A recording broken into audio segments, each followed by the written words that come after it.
Next 9 news में आपका बहुत बहुत स्वागत है। मैं हूं आपके साथ अबरारुल हक रहमानी। ज्योतिरादित्य सिंधिया ने कांग्रेस पार्टी को बीते 2 साल पहले जिस तरीके से बड़ा झटका दिया था और मध्य प्रदेश में कमलनाथ की सरकार को गिरा करके शिवराज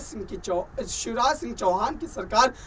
बनाने में पूरा सहयोग किया था, लेकिन अब ज्योतिरादित्य सिंधिया को इस बात का जो एक तरीके से दर्द हो रहा है कि कांग्रेस पार्टी में जिस तरीके से उनको सम्मान दिया जाता था वो सम्मान अब भारतीय जनता पार्टी में उनको नहीं मिल रहा है। हालांकि बीजेपी में शामिल होने के बाद उनको जिस तरीके से केंद्रीय उड्डयन मंत्रालय का तोहफा जो है सौंपा गया था, उससे ऐसा लग रहा था कि आने वाले दिनों में भी उनके साथ वैसा ही व्यवहार किया जाएगा, लेकिन ऐसा लगता नजर नहीं आ रहा है क्योंकि अब बीजेपी में भी अंदर खाने बहुत सारी चर्चाएं ज्योतिरादित्य सिंधिया को लेकर के हो रही है, क्योंकि बहुत सारे नेता इस बात को लेकर के खफा रहते हैं कि ज्योतिरादित्य सिंधिया जो कि कांग्रेस पार्टी में कई दशकों तक राजनीति कर रहे थे और अचानक से वो अपने मुनाफे बख्श राजनीति को साधने के लिए भारतीय जनता पार्टी का दामन थामते हैं और ऐसे में पार्टी हाई कमान के द्वारा उनको केंद्रीय उड्डयन मंत्रालय दे भी दिया जाता है। उसके बावजूद उनकी ये उम्मीद है कि और ज्यादा उनको सम्मान जो है बीजेपी में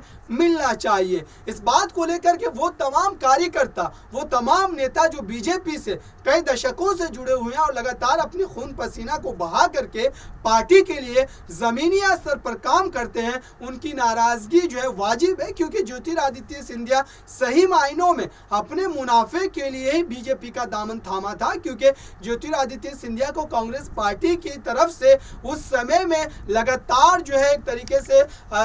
नकारा जा रहा था और कमलनाथ को कहीं ना कहीं महत्वता दी जा रही थी। और इसी तरीके से अब ये मामला जो राजस्थान में भी आपको देखने को मिल रहा होगा, किस तरीके से सचिन पायलट और अशोक गहलोत के बीच जो तनातनी लगातार बरकरार रहती है और अशोक गहलोत को कहीं ना कहीं Congress party high command Rahul Gandhi, Priyanka Gandhi, Sonia Gandhi, ये तीनों नेताओं की तरफ से तरजीह दी जाती है अशोक गहलोत के मुकाबले में। लेकिन अब ऐसा लग रहा है कि ज्योतिरादित्य सिंधिया को पछतावा हो रहा है कि कांग्रेस पार्टी को छोड़ करके बीजेपी में जाने का जो फैसला था वक्ती तौर पर सही लग रहा था, लेकिन इसके जो भविष्य में परिणाम आने थे वो कहीं ना कहीं सही नजर नहीं आ रहे हैं। फिलहाल इस रिपोर्ट में इतना ही। देखते हैं कि आने वाले समय में ज्योतिरादित्य सिंधिया कांग्रेस में लौटने को लेकर के क्या कोई बड़ा फैसला सुनाते हैं या फिर बीजेपी के साथ रहते हुए अपनी राजनीतिक यात्रा को आने वाले समय में भी वो तय करते चले जाएंगे। इस रिपोर्ट में इतना ही। देखते रहिए ताज़ा तरीन खबरों के लिए नेक्स्ट 9 न्यूज़ को। धन्यवाद।